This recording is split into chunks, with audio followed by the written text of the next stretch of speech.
And I'm simply going to read in your hearing this morning the first 3 verses. Romans 12, beginning in verse 1. I appeal to you therefore, and I'm reading from the ESV. I appeal to you therefore, brethren, by the mercies of God, to present your bodies as a living sacrifice, holy and acceptable to God, which is your spiritual worship. Or like the old King James says, reasonable service. This is actually a priestly sort of word. This is, the priests had a service that they did. They had a work they did. This is the idea. That's why there's variations in the translation here. Do not be conformed to this world. There is an and there. There is a conjunction in the original. And do not be conformed to this world, but be transformed by the renewal of your mind, that by testing you may discern what is the will of God, what is good and acceptable and perfect. For by the grace given to me, I say to everyone among you, not to think of himself more highly than he ought to think, but to think with sober judgment, each according to the measure of faith that God has assigned. Now, just very briefly, let me show you something. If you write in your Bible, you don't have to write this, but it's worth writing. I write in mine. Some of you have seen it. I mean, it gets ridiculous in some places. You almost need a new Bible just to go back and start from scratch to realize what's going on. But in Romans 12:1 and Romans 12:2, you have a key connecting word. You know what it is? It's the only major word that's repeated in both verses 1 and verses 2. It's the word acceptable. Now let me tell you something. The Apostle Paul is appealing by all the mercies he's laid forth in the first 11 chapters of this book. All those mercies. Everything working out for your good. Justification, propitiation, reconciliation. You've got peace. You've got the love of God. God is for you. You've got the Spirit of God. You're dead to sin. You're dead to the law. You basically have, when it comes to justification, when it comes to your very salvation, the peace that God gives you, the power that's unleashed in the gospel, all these things, nothing can, on earth or in heaven, in any time can separate you, if you're truly child God, separate you from the love of Jesus Christ. You've got God's compassion. You've got God's grace, God's mercies poured out on your behalf. Your vessels of mercy. And what Paul does is he takes this, your vessels of mercy. You're literally filled up with mercy. And he says, now I appeal to this, brethren, present your bodies as living sacrifices. Well, let me tell you what presenting yourself as a living sacrifice is to God. It is acceptable. That's what he says in verse 1. It's acceptable. Now, I told you before, the acceptable here in the original is not like we use acceptable, where, well, it just barely gets by. It's the word well-pleasing. Now, when you come to verse 2, Paul carries that same, it's the same word in the original. He carries it forward to the second verse. Well, why? What's that so important? What do I need to stress here? Well, because he's not starting up a new thought in verse 2. He's not going on to develop some other new thing here. He's carrying out now how it is that you live a life of living sacrifice. Well, how do you? Well, he says, do not be conformed to this world. You need to be renewed in the mind, transformed by the renewal of your mind. And again, he goes back to that word acceptable. You need to be testing and discerning what God's will is. What is acceptable? What is that perfect will of God? Because listen, when you get God's will all figured out, that's how you figure out how to be a living sacrifice. A living sacrifice is somebody who's being placed on that altar over and over and over and over. And basically what it is to be placed on the altar of God is living your life to the will of God. Living your life according to the will of God. And you can't live according to the will of God unless you discern what that will is. And so he says, don't be conformed to the world. Because the world's got all sorts of mindsets. And if you're thinking like the world, you're not going to be doing the will of God. And we talked about many of the mindsets of the world, and they're many. But they have all sorts of ways of thinking that tend to impact you and me. And he says, don't think like that, but be transformed by the renewal of your mind. And what I did, I spent some time looking at 2 Corinthians 3:18, because Paul more fully develops the theology of transformation over there, and he tells us that basically, beholding the glory of the Lord, we become transformed degree by degree into that same image. And what I was emphasizing there is, look, the way you're transformed by the renewal of your mind is to set your gaze upon Christ. It's faith, folks, that we actually see this transformational process take place in our life. Okay, now I'm going to jump to verse 3. Look, you know what Paul did in verse 2? He was general. Don't be conformed to the world, generally. Rather, be transformed by the renewal of your mind. I mean, he's giving some overarching principles, but you know, in verse 3, he isolates this. He becomes more specific. Notice what he says there. By the grace given to me, I say to everyone among you not to think of himself more highly than he ought to think. Before he said you need to be renewed by you need to be transformed by the renewal of your mind. And here he tells us very specifically some things that he wants going on in your mind. Brethren, I'm going to just really tag on some things that Matt said in the Sunday school. Look, there is nothing that happens in this church that is wrong, that is bad, that causes division, that creates difficulties and problems before people, except from people who think too highly of themselves. Lay it down. There's not a problem in the Christian life that doesn't come to pass from thinking too highly of yourself. Brethren, in heaven, this is going to be perfect. We are all... Have you ever read Jonathan Edwards on heaven, something like the community of love? He calls it something like that. And he expresses there how if you're exalted more than me, then your exaltation more than me is only going to compound my joy all the more. And so when I see you exalted, all of a sudden, bang, my joy is compounded because of your exaltation. And if you're the one exalted, well, obviously that's going to compound your joy. And he points out it's going to compound your humility. Which when you see them lifted up and you see their humility compounded, then your joy is all the more. And it's just, but that's the way it works there, because there's no jealousy, there's no pride, there's no envy, there's none of this that we are plagued with here. Brethren, problems happen all the time in churches. And I'll tell you this. Oh, mark my words. If we truly accomplish those words of Jim Elliot, died in Ecuador in the 50s. In his journals he wrote, God, make us dangerous. I'll tell you this.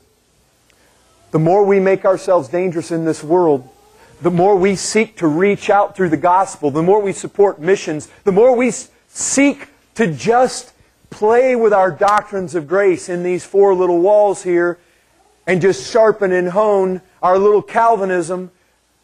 I tell you what, when you take those truths, you take that gospel, you take that sovereignty, and you walk as one who believes that God is sovereign, and you walk as one that believes that God answers prayer, and you walk like that, and you take the gospel forth as one who believes that the gospel is the power of God unto salvation, I tell you what, you suddenly become dangerous. And the devil will rise up, and he's going to come against us. He already has, folks. In our 8 years, he's come against us. And he will continue, and he will in the future. And I'll tell you what he comes looking for every single time. He comes looking for the cracks in the foundation. And you know where they are? They're right here. Right here, every single time. There is no crack in the foundation of this church, but you can't find in Romans 12:3. Guarantee it. He comes feeling. It's like this floor. You come feel, there's these cracks that run through the floor here. Sometimes in a wall. Mark has his in good repair. But the devil, I'm telling you, he's going to come along and he's going to start feeling. He's going to start feeling, and if he can get a little toehold in there, if he can get his fingers in there, he's going to start tearing at that thing and seeking to cause a deeper gash and a fissure in that foundation. And you know where it comes? Every time. He's going to make people, press people in an area where they think too highly of themselves, and He will plunge in right at that point, and He will destroy some. I do not doubt it. Some will make shipwreck of the faith through this. Brethren, you know what, the world out there, the world is constantly pushing. I mean, there's a pressure. I was watching some deep sea animal deal and at one time, and I remember, you know, they said that down there about 11,000 feet under the ocean surface, you've got 4,000 pounds per square inch of pressure. And somebody asked, well, you know, don't things just implode down there? Well, if you were down there, you would. But God has made certain creatures down there that doesn't happen.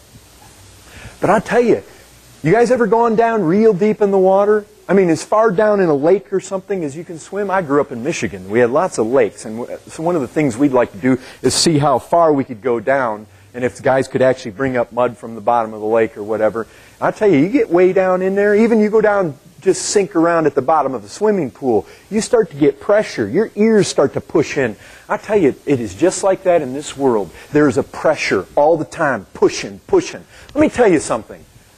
I saw this. You guys will think it's funny. I kind of think it's funny too, but there's something in this that isn't funny. I saw this commercial. You guys, some of you probably know what I'm talking about. Two guys, right? They got their truck. One guy's got I don't remember the exact thing. I think the one guy had I think it was a Chevy commercial. One guy's got a Chevy truck. The other guy's got a Ford. The guy with the Ford, he comes out, and he's got this super deep voice. All right, he's talking to the other guy, and then the Chevy guy starts asking him questions about the performance, about the gas mileage. And every time the Ford guy would kind of stumble over his answers and answer, his voice kept going higher and higher until it was like a chipmunk.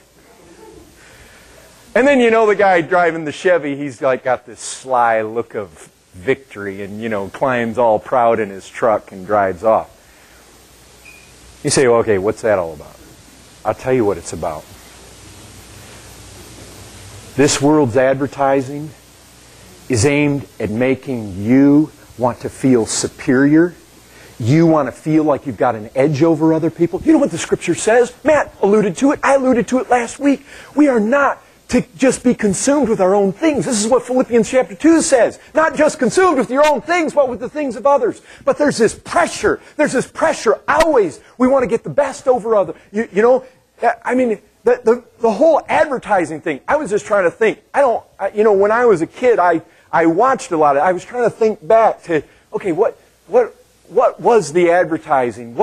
You know, and typically you've got this guy, you know, whatever it is, if it's cell phone service, well, one guy, he's got, you know, the whole massive crowd of people that walk behind him, and they're all there, and all the technicians, versus the other guy that's got like two. And it's always that kind of thing. It's always the one that's superior over the other. It's always, you know, this guy's got the girl because he's got the car, and that guy over there, he doesn't. He's just standing there with his mouth hanging open because he's driving the wrong kind of car. But that's the way the world is, and it pushes us. It's constantly pressing on us, not to be humble, but to be lifted up. I mean, everything about sports today. I mean, you look at it. I believe that there was a day when guys played on sports teams, they would play there their entire lives. You know why they don't anymore? Because there's no camaraderie. There's no allegiance anymore. Everybody's out for themselves. And there was a day when men would go to arms to defend this country and defend the liberties of others. But we have so ingrained in this society with this mindset to think more highly of yourself. Think more highly. You're superior. Others are lower. You need to look down at others. Others aren't as gifted. Others aren't as endowed. You are it. And everything in this society. I mean, the message just coming through, you know it. Disney, it's not look to God, it's not look to Christ, it's trust yourself. Trust your own heart.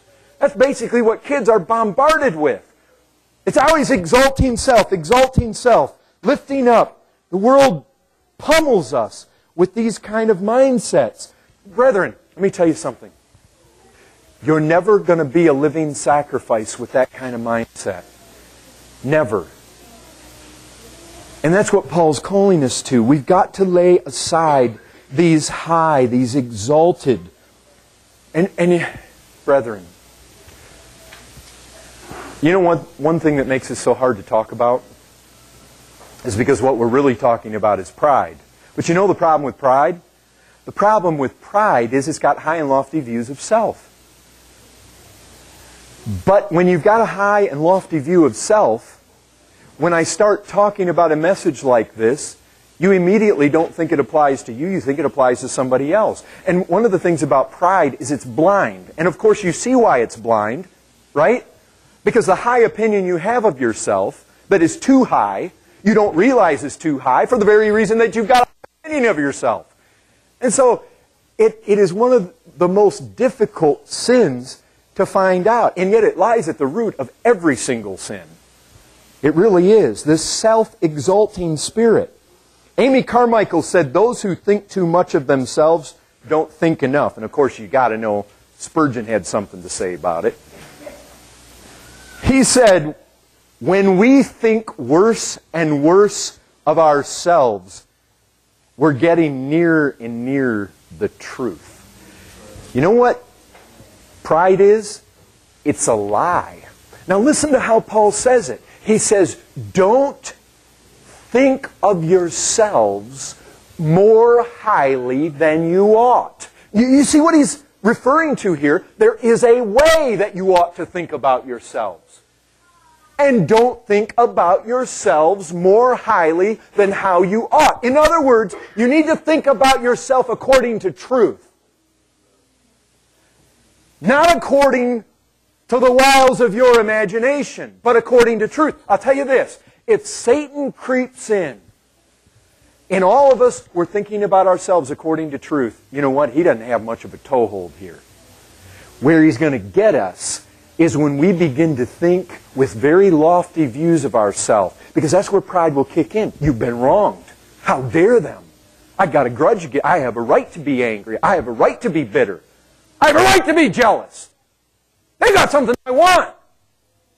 Satan comes along and he says, you do have a right to it. That's what the world's saying. The world says it. Go ahead, splurge. Why? You deserve it. You see, you got this mindset, the world's just coming at you, you deserve it. Brethren, let's get real practical. You want some dead giveaways? Dead giveaways. You're thinking too highly of yourselves. All right. Let's get in a little group. Got 4 of us. We're standing there and, you know, there's some conversation going. But you walk away from the conversation, you know what you... One guy consumed about 99%. He doesn't hardly give anybody else any place to talk at all. You know what the Scriptures say about the person who talks too much? What is it? The old King James says, in the multitude of words, there wanteth not sin. I'll tell you, somebody who talks all the time, they won't keep their mouth shut and they won't listen. I'll tell you what, the Bible talks about the fool. The fool's lips are always blah, blah, blah, and the wise man does a whole lot of listening. The fool is constantly shooting the mouth off. You know why? Because they think themselves important. They think that what they have to say is important and what other people have to say isn't. And you know, I'll tell you very closely to this is the person that's always giving their opinion who is an ass. Oh, folks, if that's you, and look, hey, I don't artistically design these sermons so that they don't hit me. I mean, I'm going to get taken out by some of these. So just understand, I didn't just design them for certain of you select individuals in here. I realize, brothers, sisters, we all have a tendency to think too highly of ourselves. Have you ever noticed there isn't a single text in all the Bible that says don't think too low of yourself? Not that I'm aware of. I mean, maybe you guys know of one that I'm not thinking of. Isn't that peculiar that we don't need such a text? It's not there. The person who's always interrupting, A person who answers roughly. You know why somebody answers roughly? The proverb says that the rich answer the poor roughly. You know why they do that? They think they're superior. Well, you're poor. Who in the world are you? You're just some low-life scum. I mean, you work for me. You're a peasant. You work my farm. You're my servant. I talk down to you. Brethren, one of the things we're going to get with in Romans 12 is that we need to associate with the lowly. And I'll tell you, you're never going to reach the lowly until you begin to reflect aspects of the character of Christ. You know how Christ dealt with the lowly? I mean, we heard about it today in the Bible reading. It says Christ was touching them. He's laying His hand on them. You got a leper come up to Him, and He laid His hand on them. He wasn't, you know what? Christ had the power to heal lepers from 100 yards away. They were unclean. But He wouldn't do that. He'd come right up, and He'd put His hand on them.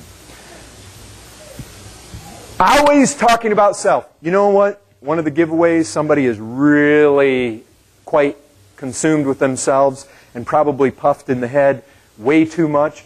When they pray, they come into corporate... Look, I realize people have lots of personal things to pray about. But when people come into the prayer meetings and all they do, or primarily what they do in a public corporate prayer meeting is pray about themselves, that person is pretty stuck on themselves. They are not concerning themselves with the affairs of other people, and they are not seeking to carry the burdens of others. They are consumed with their own burdens. They are consumed with their own stuff, their own affairs. That is a person that is overly thinking on themselves. Now listen, brethren, you and I can't look into each other's heads. But we can tell by each other's actions what's going on in the head. You're a dead giveaway. The thing about all this is, folks, we can't hide this in a closet somewhere. You and I are who we are, and we demonstrate it all the time. And your actions and your words give you away. You give your opinions all the time where they're not asked for. You're a dead giveaway. You get in a conversation and you want to be heard. You want to be right. You want to endless talk. I mean, my wife and I, we know somebody. There is a certain professing Christian lady. I mean, I have no reason to doubt that she's a Christian at all. But you get around her, it's just guaranteed. You know what she's going to do? She's going to talk to you about her problems the whole time. She doesn't care how you're doing. You walk up, don't dare ask her how she's doing, because it's not, you know how some of us have a problem with, well, maybe I wasn't totally honest. You know, we say, well, we're doing pretty good, or yeah, we're doing all right, we're doing good. And then we walk away and we think, well, maybe we weren't doing so good. But with this lady, it's like, if you ask her, oh, I'm so bad, and this hurts, and that's wrong, and it's like, oh, what did I just get? Because she's not going to stop. Folks, that is a picture of somebody just absolutely whose mind is always on themselves. You see, brethren, what Christ saved us to be, and all this fruit and all this living sacrifice, are those who pour themselves out for others. Those who are loving their neighbors as themselves. Those who are committing themselves to God, living a life like Christ. I'll tell you, and there are ways that this overconsumption with thinking about self show itself, that sometimes it's cloaked a little bit. But obviously, pouting, I mean, people that pout, well, they want their way. They think their way is the way. They're unteachable. Did you guys ever hear about some Pharisees in John chapter 9? You got a blind guy. Christ healed him. He can see. They bring him in and sit him before the Pharisees. And the Pharisees are like, we want to know how this happened. And he said, all I know is this. Whereas I couldn't see before, now I can. And that guy, Jesus, did it. And they said, well, tell us about it again. And he says, well, would you be one of their followers? And you know what they said? You're born all together in sin, and will you tell us? Like, as though what? They weren't? They cast him out. Unteachable. Totally unteachable. That's the way it is. You know what? People who talk all the time only want to give you their opinion and are unteachable. Brethren, those are people that are just so... Those are the people that Satan's going to go after. I guarantee it, folks. impatient, irritable. Obviously, we heard something about jealousy and envy. You know what? You become jealous of somebody when you think you deserve something that they have. You really want it. And you know, that envy, you don't want them to have it. And you want to crush them down. You want to exalt yourself. I'll tell you, another thing, we see this in Matthew 7. What is it? You got a little sliver in your neighbor's eye. You're trying to get out for him. And Matthew tells us, get that beam out of your own eye. You know one of the things with people who are really consumed with selves? Put the same sin in another person that they're guilty of themselves. And guess what happens? Oh, they see it clearly in the other person. Very clearly. I mean, they suddenly become the sin surgeon, you know. They got it all figured out. But the same thing in themselves is a small thing. People that are stuck on themselves, thinking about themselves, have real difficulties hearing other people receive praise and applause. They're often thinking life is unfair.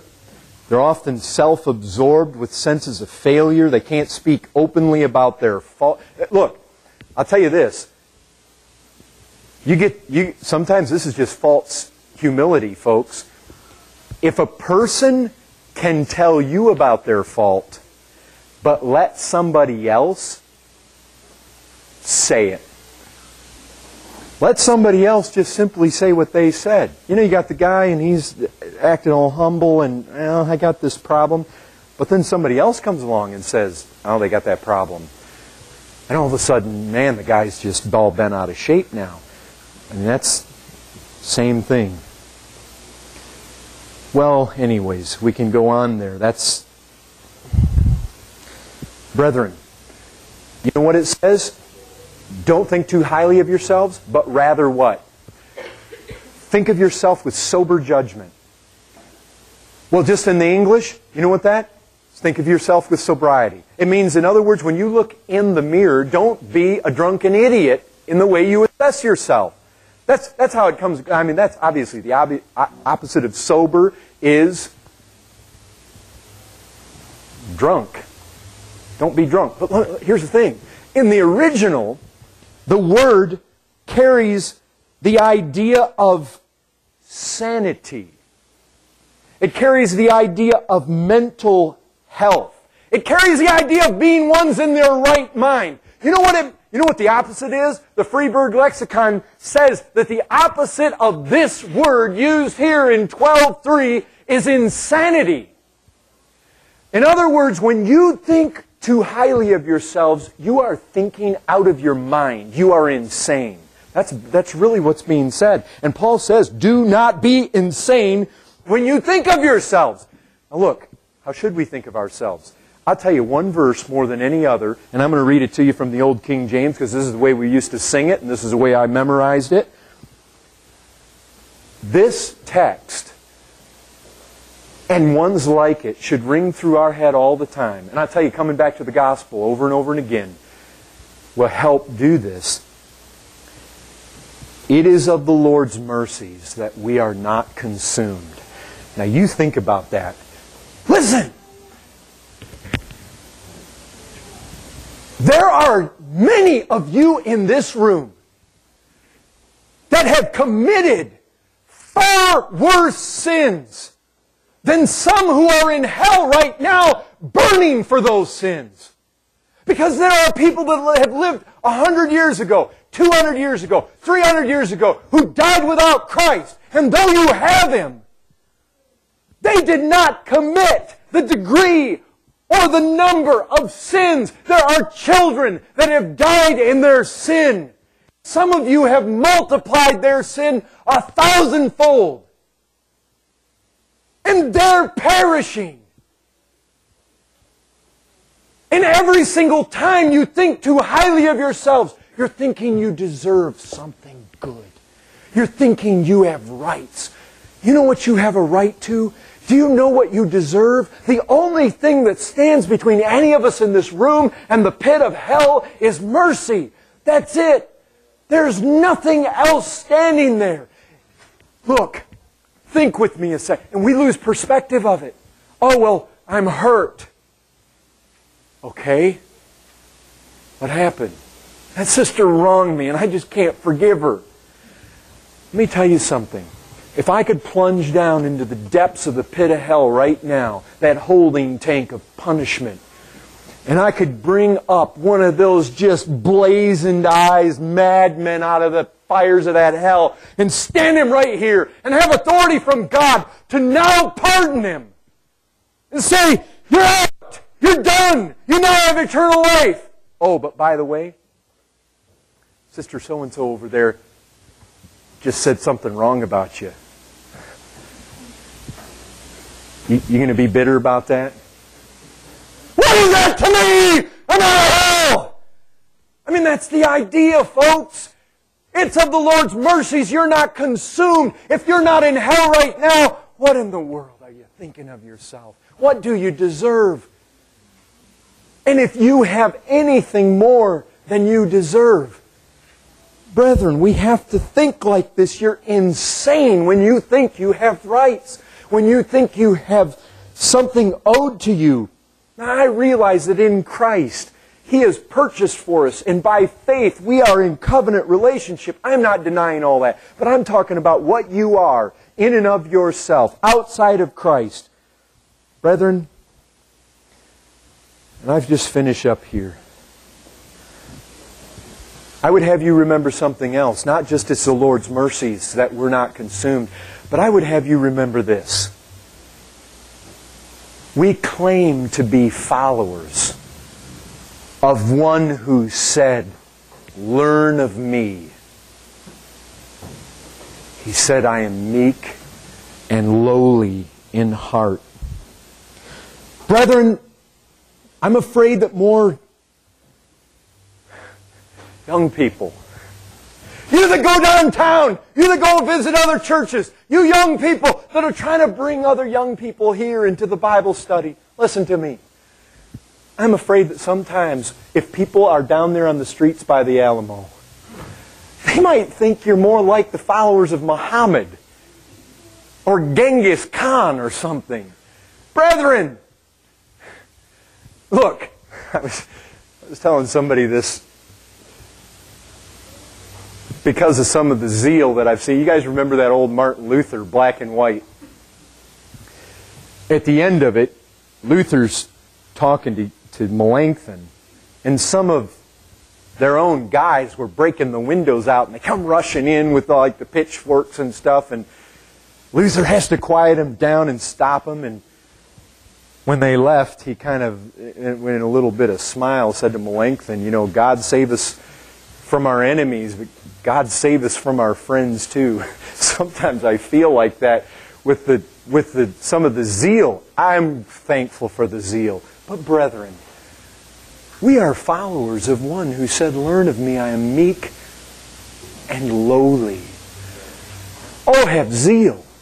But brethren, when people look at us and they don't see in us that lowliness of Christ, but rather they see in us just some fanatical fire that I mean, brethren, you know what? A lot of times we're more like James and John when, you know, they're with Christ and they're going along with Him one day and, Lord, what's the deal with these Samaritans over here? They're sure not treating you right.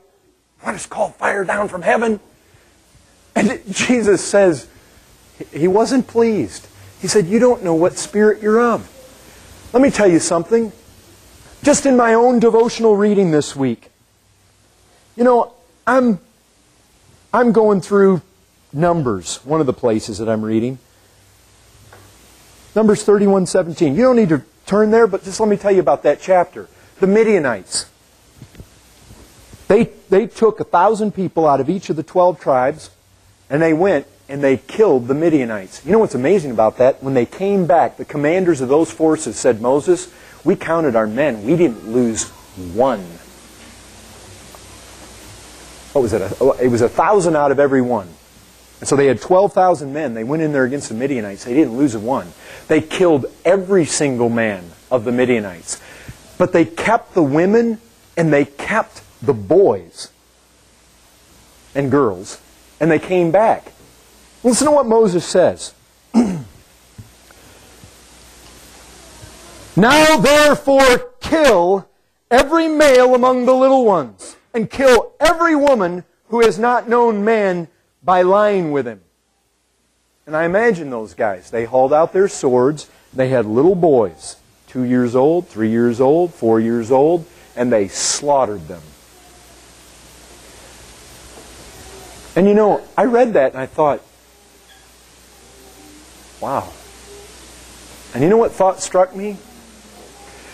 Jesus Christ never told you, learn of Moses. He said, learn of me. Can you guys picture Jesus Christ slaying little Midianite children? I can't. Now look, I'm not saying that what Moses did wasn't under the authority of God. I'm not knocking that at all. And listen, Jesus Christ Himself, there were times when you got little hints and little sparks of a coming storm. Don't get me wrong there. There was a distant thunder heard in His words oftentimes. But let me tell you this. Jesus Christ did not come to slay. He came to seek and He came to save.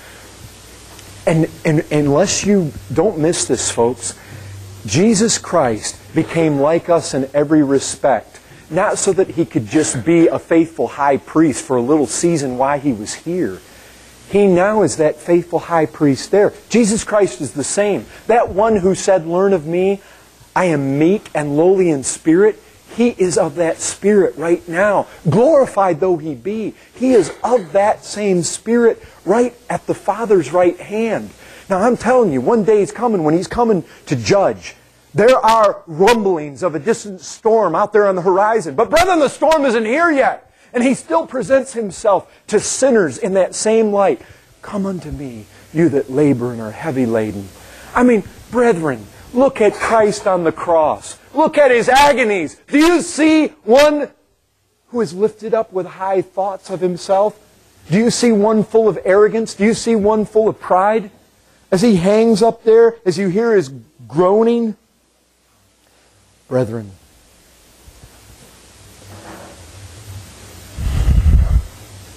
let me tell you about Jesus.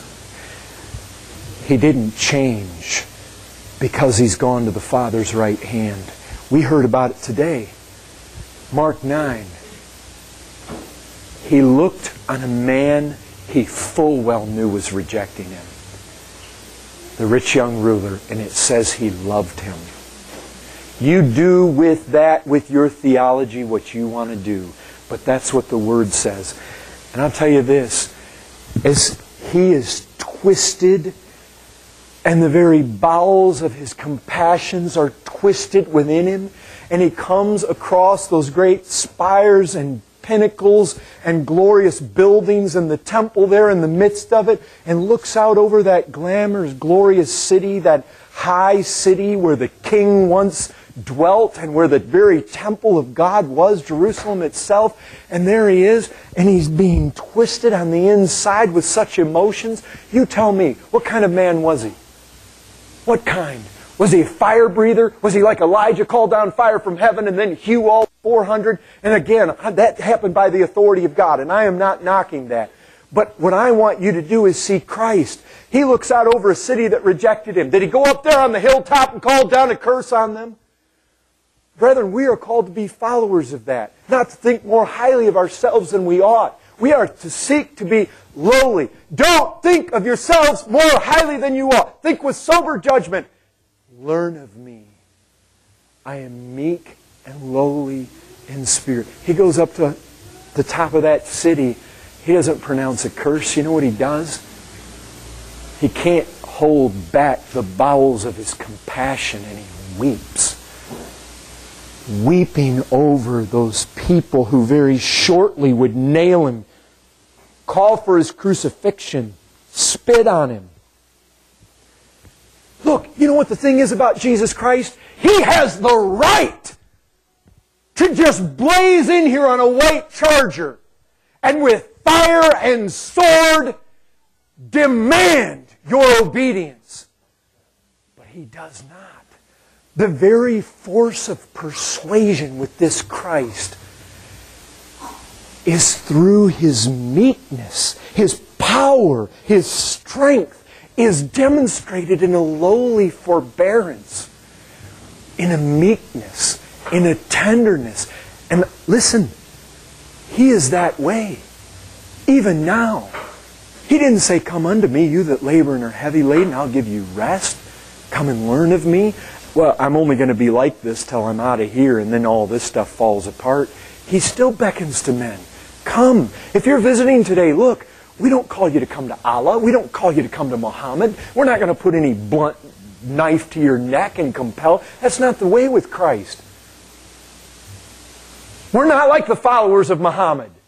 We don't do it by the sword. We don't do it by a dull knife on the neck. We don't do it by bombs.